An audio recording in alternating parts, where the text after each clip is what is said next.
This created strange situations that would cause problems for the next century and a half. Presidents elected in November had to wait until March 4th of the next year to take office.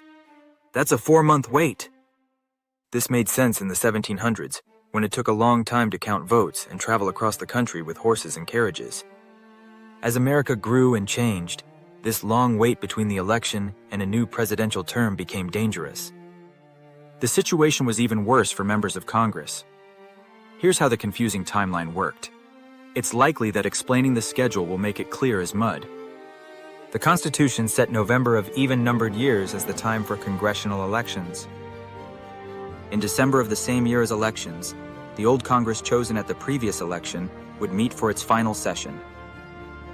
Then on March 4th of the year following the November election, the date chosen by the Articles Congress, new congressional terms officially begin, and the most recently elected members would take the oath of office. In December of the year following the previous year's November election, the new Congress finally gets to start its first real session. So, newly elected representatives and senators had to wait over 13 months before they could actually start making laws. The constitutional calendar was an incredible mess.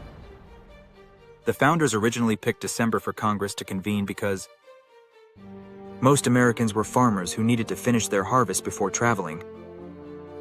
It took weeks to travel to the Capitol on bad roads. State governments met in winter to choose U.S. senators. This extremely quirky schedule created serious problems. Politicians who lost elections kept making important decisions for months. Newly elected officials couldn't act on what voters wanted. During emergencies, the government response was often delayed. The term lame duck originally came from the London Stock Exchange in the 1700s.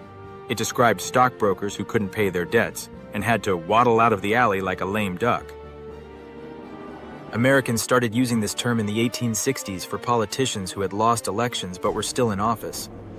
Like the broke stockbrokers, these politicians were seen as weak and unable to do much. By the early 1900s, several things made these long waits dangerous.